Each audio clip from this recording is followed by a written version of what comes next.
Get ready to embark on a tranquil journey through enchanting narratives. Welcome to a world of soothing dreams. Welcome to Buddug's Bedtime Stories. A White Heron by SARA, ORNE, JEWETT. 1. The woods were already filled with shadows one June evening, just before 8 o'clock. Though a bright sunset still glimmered faintly among the trunks of the trees.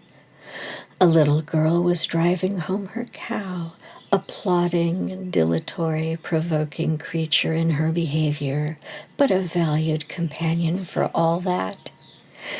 They were going away from the western light and striking deep into the dark woods, but their feet were familiar with the path, and it was no matter whether their eyes could see it or not. There was hardly a night the summer through when the old cow could be found waiting at the pasture bars. On the contrary, it was her greatest pleasure to hide herself away among the high huckleberry bushes, and though she wore a loud bell, she had made the discovery that if one stood perfectly still, it would not ring. So Sylvia had to hunt for her until she found her and call, "Caw, caw," with never an answering moo, until her childish patience was quite spent. If the creature had not given good milk and plenty of it, the case would have seemed very different to her owners. Besides, Sylvia had all the time there was, and very little use to make of it. Sometimes in pleasant weather, it was a consolation to look upon the cow's pranks as an intelligent attempt to play hide and seek, and as the child had no playmates, she lent herself to this amusement with a good deal of zest.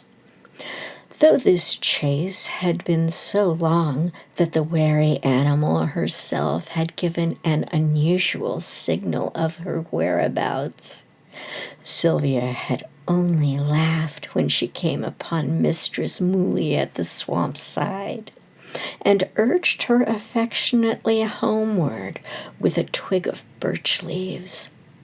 The old cow was not inclined to wander farther. She even turned in the right direction for once as they left the pasture and stepped along the road at a good pace. She was quite ready to be milked now, and seldom stopped to browse. Sylvia wondered what her grandmother would say because they were so late. It was a great while since she had left home at 5:30 o'clock, but everybody knew the difficulty of making this errand a short one. Mrs. Tilley had chased the horned torment too many summer evenings herself to blame anyone else for lingering, and was only thankful as she waited that she had Sylvia, nowadays, to give such valuable assistance. The good woman suspected that Sylvia occasionally loitered occasionally on her own account. There never was such a child for straying about out of doors since the world was made. Everybody said that it was a good change for a little maid who had tried to grow for 8 years in a crowded manufacturing town. But as for Sylvia herself, it seemed as if she never had been alive at all before she came to live at the farm. She thought often with a wistful compassion of a wretched dry geranium that belonged to a town neighbor. "Afraid of folks," old Mrs. Tilley said to herself with a smile, after she had made the unlikely choice of Sylvia from her daughter's house full of children and was returning to the farm. "Afraid of folks," they said. "I guess she won't be troubled no great with them up to the old place." When they reached the door of the lonely house and stopped to unlock it, the cat came to purr loudly and rub against them, a deserted pussy indeed, but fat with young robins. Sylvia whispered that this was a beautiful place to live in, and she never should wish to go home. The companions followed the shady wood road, the cow taking slow steps and the child very fast ones. The cow stopped long at the brook to drink, as if the pasture were not half a swamp, and Sylvia stood still and waited, letting her bare feet cool themselves in the shoal water, while the great twilight moths struck softly against her. She waded on through the brook as the cow moved away and listened to the thrushes with a heart that beat fast with pleasure. There was a stirring in the great boughs overhead. They were full of little birds and beasts that seemed to be wide awake and going about their world, or else saying good night to each other in sleepy twitters. Sylvia herself felt sleepy as she walked along. However, it was not much farther to the house, and the air was soft and sweet. She was not often in the woods so late as this, and it made her feel as if she were a part of the gray shadows and the moving leaves. She was just thinking how long it seemed since she first came to the farm a year ago, and wondering if everything went on in the noisy town just the same as when she was there. The thought of the great red-faced boy who used to chase and frighten her made her hurry along the path to escape from the shadow of the trees.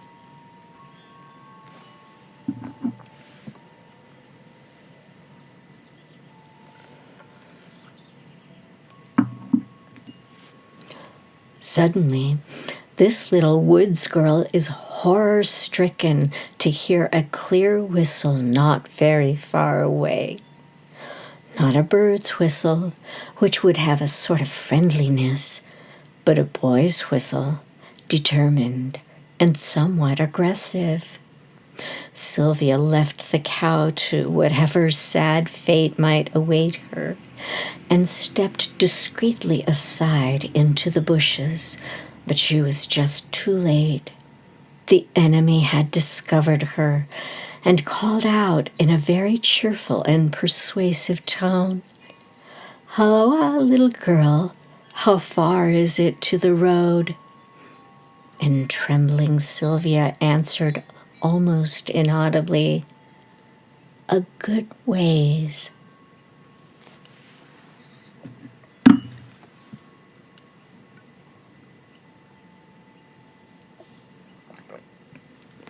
She did not dare to look boldly at the tall young man who carried a gun over his shoulder, but she came out of her bush and again followed the cow while he walked alongside.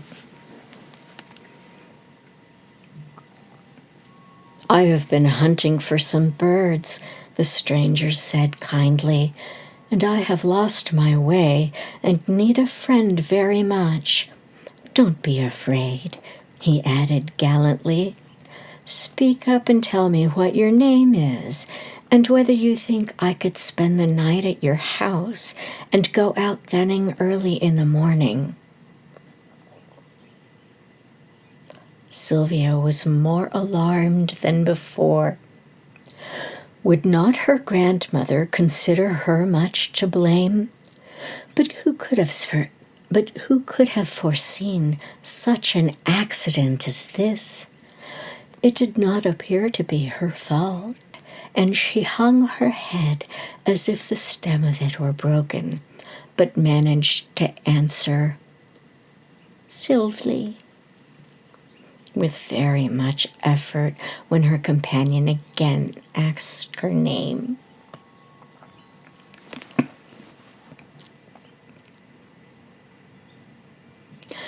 Mrs. Tilley was standing in the doorway when the trio came into view.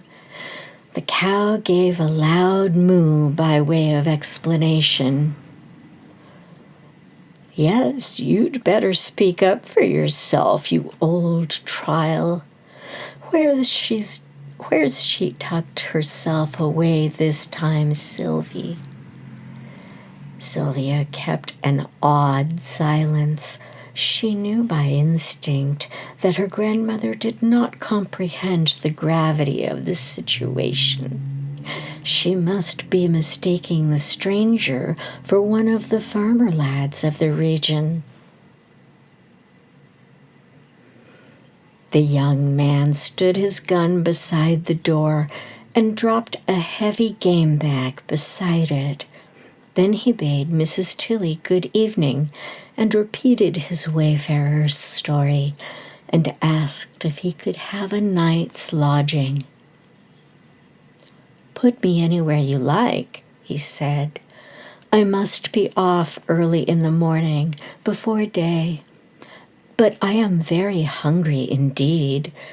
You could give me some milk at any rate, that's plain."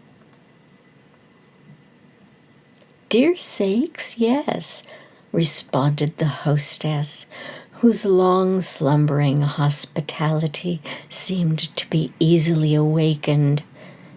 "You might fare better if you went out on the main road a mile or so, but you're welcome to what we've got. I'll milk right off, and you make yourself at home. You can sleep on husks or feathers," she proffered graciously. "I raised them all myself. There's good pasturing for geese just below here, towards the marsh. Now step round and set a plate for the gentleman, Sylvie." And Sylvia promptly stepped. She was glad to have something to do, and she was hungry herself.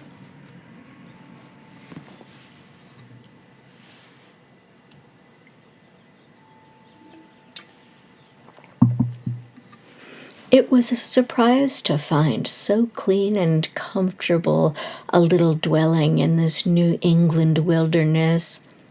The young man had known the horrors of its most primitive housekeeping, and the dreary squalor of that level of society which does not rebel at the companionship of hens. This was the best thrift of an old-fashioned farmstead, though on such a small scale that it seemed like a hermitage. He listened eagerly to the old woman's quaint talk. He watched Sylvia's pale face and shining gray eyes with ever-growing enthusiasm, and insisted that this was the best supper he had eaten for a month. Then, afterward, the new-made friends sat down in the doorway together while the moon came up. Soon it would be berry time, and Sylvia was a great help at picking. The cow was a good milker, though a plaguey thing to keep track of, the hostess gossiped frankly, adding presently that she had buried 4 children, so that Sylvia's mother and a son, who might be dead, in California were all the children she had left. Dan, my boy, was a great hand to go gunning, she explained sadly. I never wanted for partridges or gray squirrels while he was to home. He's been a great wanderer, I expect, and he's no hand to write letters. There, I don't blame him. I ha' seen the world myself, if it had been so I could. Sylvia takes after him, the grandmother continued affectionately after a moment's pause. There ain't a foot of ground she don't know her way over, and the wild critters counts her one of themselves. Squirrels she'll tame to come and feed right at our hands, and all sorts of birds. Last winter she got the jaybirds to banging here, and I believe she scanted herself of her own meals to have plenty to throw out amongst 'em if I hadn't kept watch. But anything but crows, I tell her I'm willing to support, though Dan he went and tamed one of them that did seem to have reasons, same as folks. It was round here a good spell after he went away. Dan and his father, they didn't hitch, but he never held his head again after Dan had dared him and gone off. The guest did not notice this hint of family sorrows in his eager interest in something else. "So Sylvie knows all about birds, does she?" he exclaimed as he looked round at the little girl who sat, very demure but increasingly sleepy, in the moonlight. "I am making a collection of birds myself. I have been at it ever since I was a boy." Mrs. Tilley smiled. "There are 2 or 3 very rare ones I have been hunting for these 5 years. I mean to get them on my own ground if they can be found." "Do you cage 'em up?" asked Mrs. Tilley doubtfully in response to this enthusiastic announcement.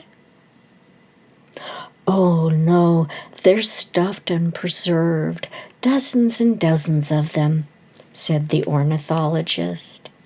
"And I have shot or snared every one myself.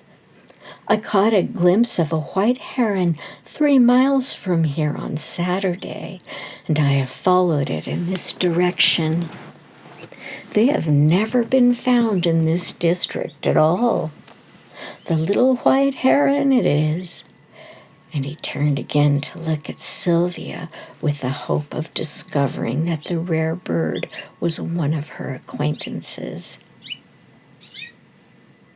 But Sylvia was watching a hop-toad in the narrow footpath. "You would know the heron if you saw it," the stranger continued eagerly. "A queer, tall bird with soft feathers.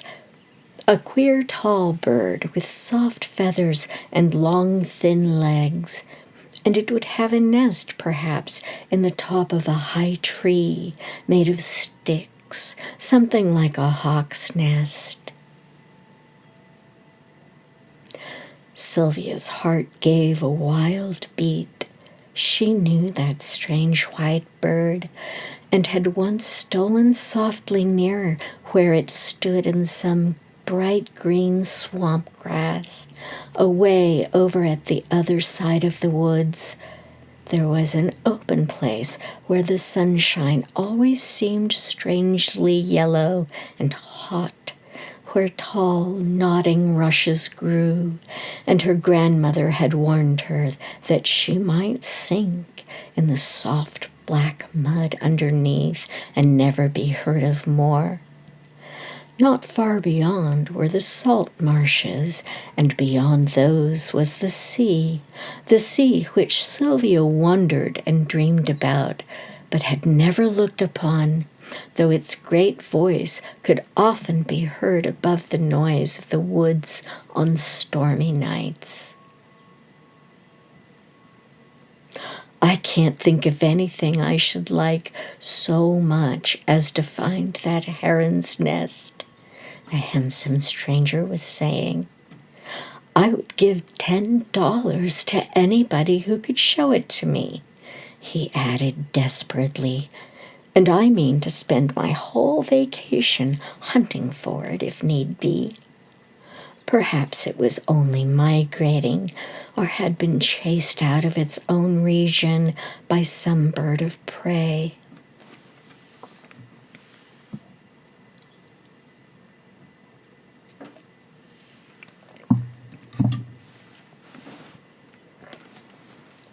Mrs. Tilley gave amazed attention to all this, but Sylvia still watched the toad, not divining, as she might have done at a calmer time, that the creature wished to get to its hole under the doorstep, and was much hindered by the unusual spectators at that hour of the evening.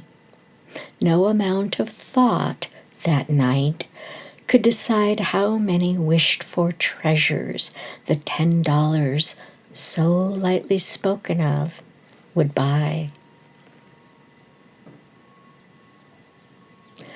The next day the young sportsman hovered about the woods, and Sylvia kept him company, having lost her first fear of the friendly lad, who proved to be most kind and sympathetic. He told her many things about the birds and what they knew and where they lived and what they did with themselves. And he gave her a jackknife, which she thought as a great treasure, as if she were a desert islander. All day long he did not once make her troubled or afraid, except when he brought down some unsuspecting singing creature from its bow. Sylvia would have liked him vastly better without his gun. She could not understand why he killed the very birds he seemed to like so much. But as the day waned, Sylvia still watched the young man with loving admiration. She had never seen anybody so charming and delightful. The woman's heart, asleep in the child, was vaguely thrilled by a dream of love. Some premonition of that great power stirred and swayed these young foresters who traversed the solemn woodlands with soft-footed, silent care. They stopped to listen to a bird's song. They pressed forward again eagerly, parting the branches, speaking to each other rarely and in whispers, the young man going fast and Sylvia following, fascinated, a few steps behind, with her gray eyes dark with excitement. She grieved because the longed-for white heron was elusive, but she did not lead the guest. She only followed, and there was no such thing as speaking first. The sound of her own unquestioned voice would have terrified her. It was hard enough to answer yes or no when there is need of that. At last evening began to fall, and they drove the cow home together, and Sylvia smiled with pleasure when they came to the place where she heard the whistle and was afraid only the night before.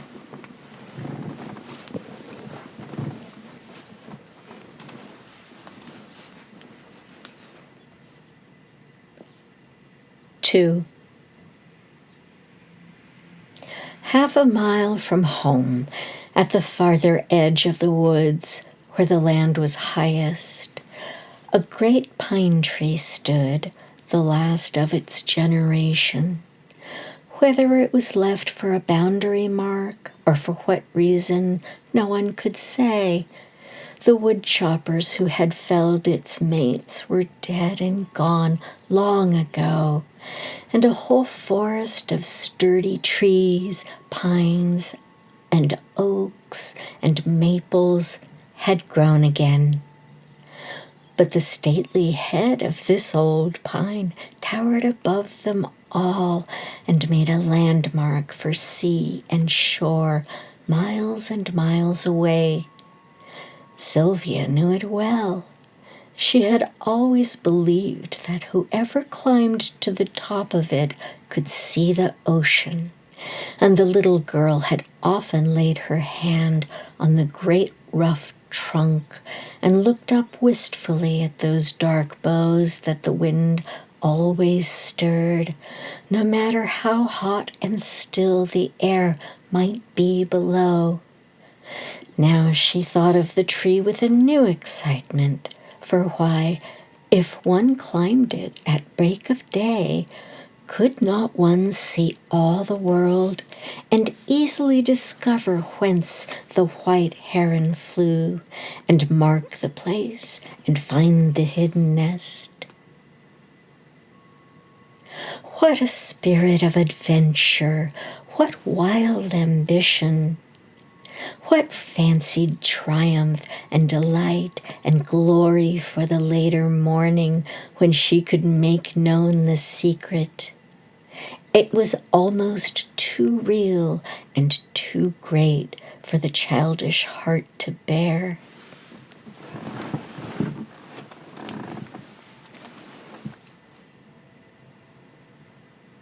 All night the door of this little house stood open, and the whippoorwills came and sang upon the very step.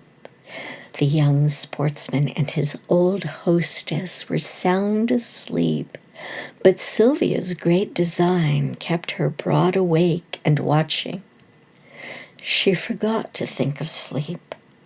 The short summer night seemed as long as the winter darkness, and at last, when the whippoorwills ceased, and she was afraid the morning would come after all, come too soon, she stole out of the house and followed the pasture path through the woods, hastening toward the open ground beyond, listening with a sense of comfort and companionship to the drowsy twitter of a half-awakened bird whose perch she had jarred in passing.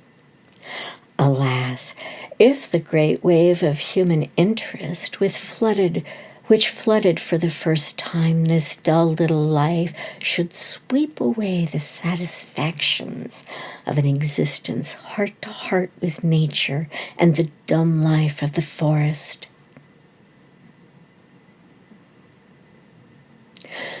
There was the huge tree, asleep yet in the paling moonlight, and small and hopeful Sylvia began with utmost bravery to mount to the top of it, with tingling, eager blood coursing the channels of her whole frame, with her bare feet and fingers that pinched and held like birds' claws to the monstrous ladder reaching up, almost to the sky itself.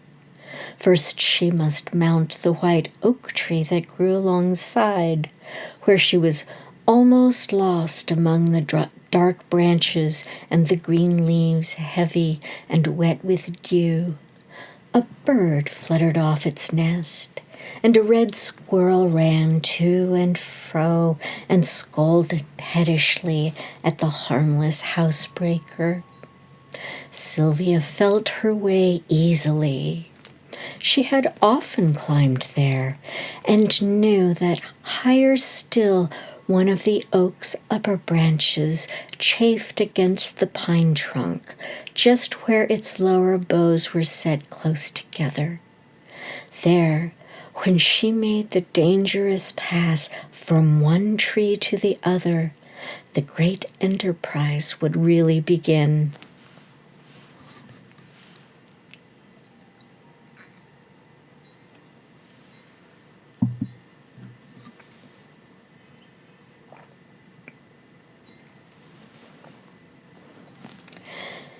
She crept out along the swaying oak limb at last, and took the daring step across into the old pine tree.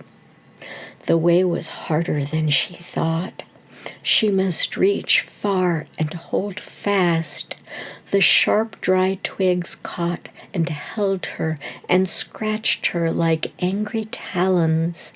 The pitch made her thin little fingers clumsy and stiff as she went round and round the tree's great stem, higher and higher upward. The sparrows and robins in the woods below were beginning to wake and twitter to the dawn, yet it seemed much lighter there aloft in the pine tree, and the child knew that she must hurry if her project were to be of any use.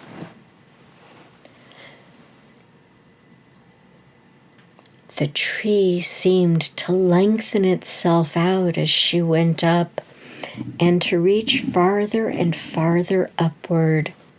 It was like a great mainmast to the voyaging earth.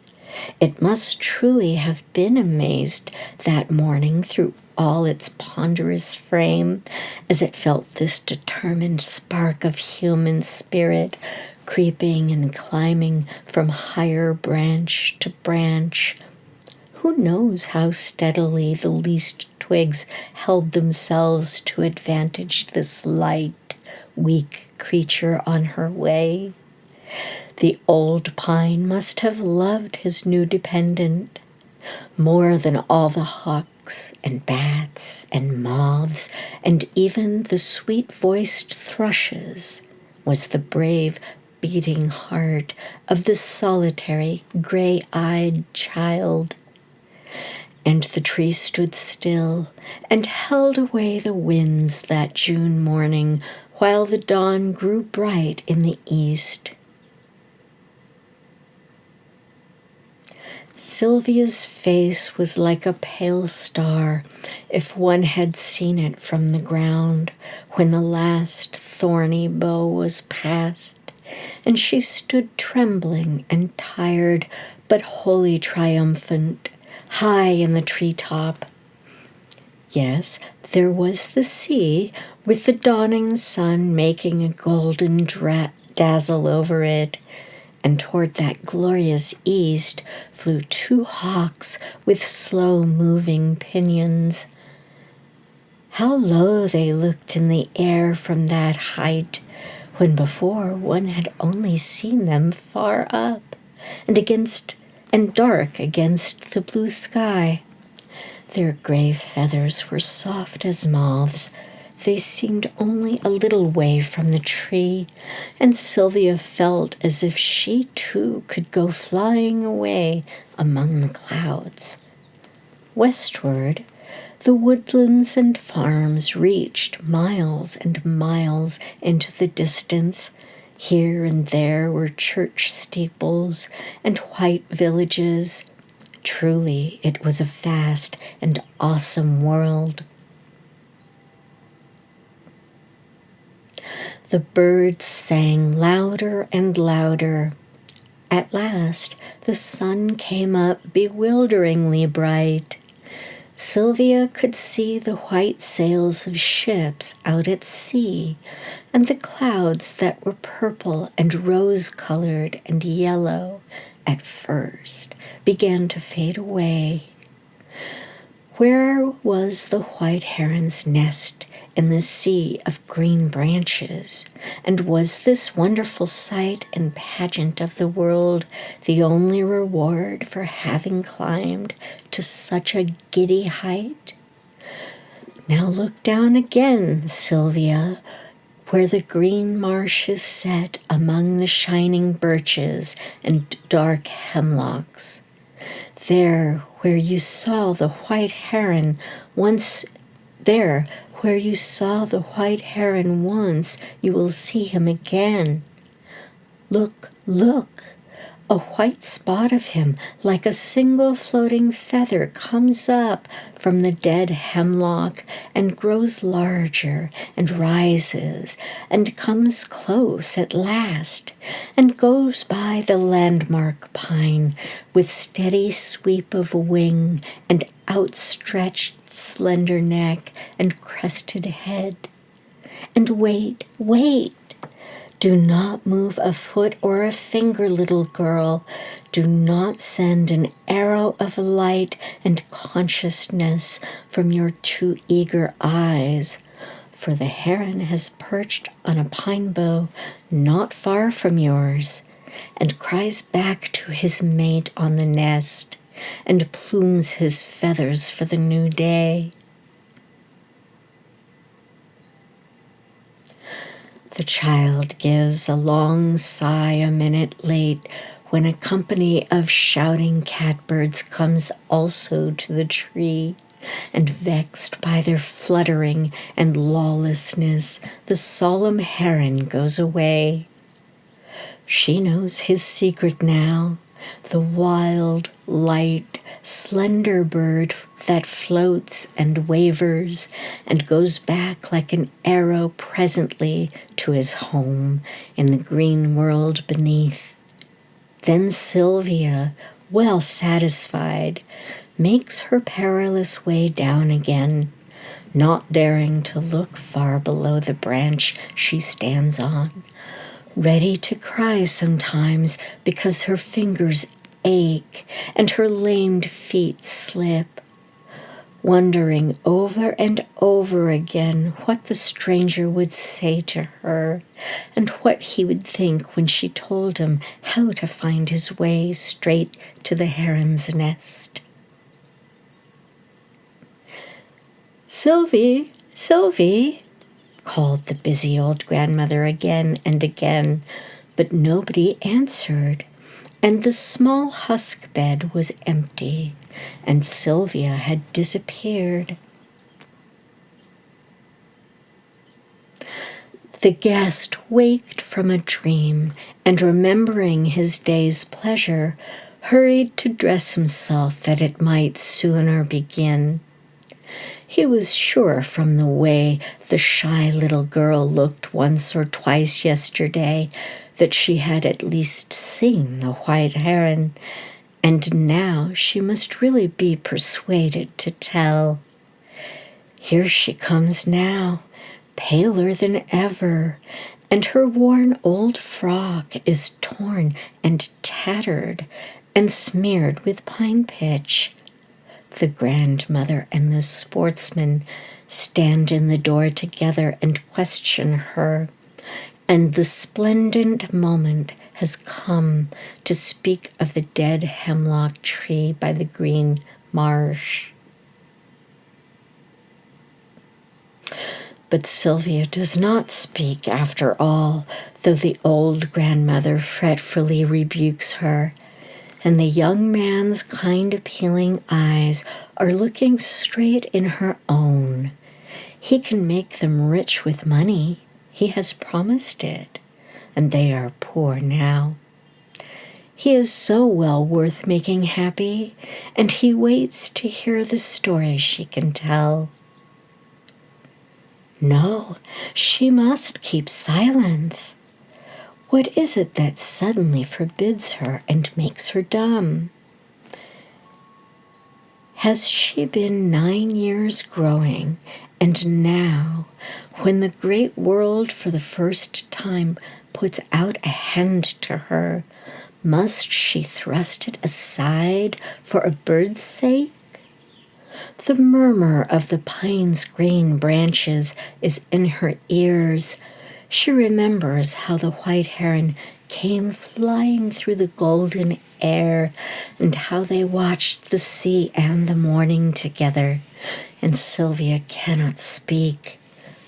She cannot tell the heron's secret and give its life away.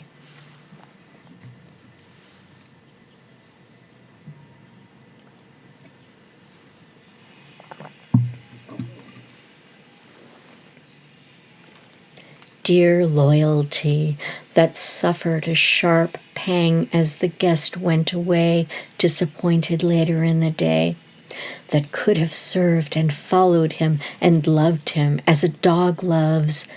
Many a night Sylvia heard the echo of his whistle, haunting the pasture path as she came home with the loitering cow.